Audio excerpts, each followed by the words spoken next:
বিষয়টি গতকালকে বিকাল ৩টা নাগাদ আমাদের থানার সাব ইন্সপেক্টর দিলীপ দাস মোবাইলে ছিল। তখনই একটা ইনফরমেশন আসে যে চন্দ্রপুর আইএসবিটিতে ৩ জন লোক সন্দেহভাজন ঘোরাফেরা করছে। তো তাদের থেকে সন্দেহ হওয়াতে আমাদের ফোন করে সাথে সাথে আমরা পুলিশ অফিসার ওখানে পাঠাই। গিয়ে তাদের ৩ জন লোককেই পায়। তাদের জিজ্ঞাসাবাদ করে তাদের নাম ঠিকানা তারা বলে। তাদের নাম মোহাম্মদ নূর মোহাম্মদ আবদুল্লাহ, মিসেস আসমাউল হুসনা। তো তারা স্বীকার করে তারা বাংলাদেশি, তারা অবৈধভাবে উইদাউট পাসপোর্ট এবং ভিসা ছাড়া তারা ভারতে প্রবেশ করেছে।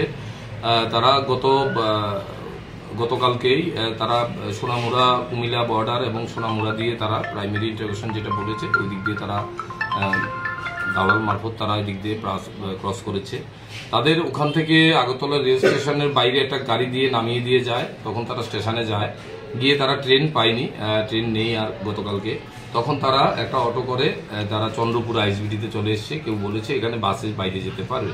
তখনই তাদের সন্দেহ হওয়াতে আমাদের কাছে খবর আসে। তো আমরা তাদের থানাতে নিয়ে আসি। তাদের এগেইনস্টে একটা কেস হয়েছে এবং তাদের কাছে তল্লাশি করার পর একটি মোবাইল, ভারতীয় টাকা ৩,৩০০ টাকা এবং বাংলাদেশি টাকা ১২৬০ টাকা তাদের কাছ থেকে সিজ করা হয়। আজকে তাদের আমরা কোর্টে পাঠাবো। তাদের মধ্যে পুরুষ 2 জনকে আমরা পুলিশ রিমান্ড চেয়েছি 3 দিনের। পুলিশ রিমান্ডে এনে আমরা জিজ্ঞাসাবাদ করব তারা কাদের সাহায্যে তারা ভারতে প্রবেশ করেছে। ওই বেসিসে আমরা যে টাউট আছে, দালাল আছে, তাকে আমরা অ্যারেস্ট করবো। তারা কোথায় যাচ্ছিল এখান থেকে? তারা তাদের প্রাইমারি জিজ্ঞাসাবাদে যেটুকু বলেছে তারা পাঞ্জাবে যাবে। পাঞ্জাবে ওখানে দোকানে কোথাও কাজ করবে, এটা তারা একটা এক্সপিরিয়েন্স পেয়েছে।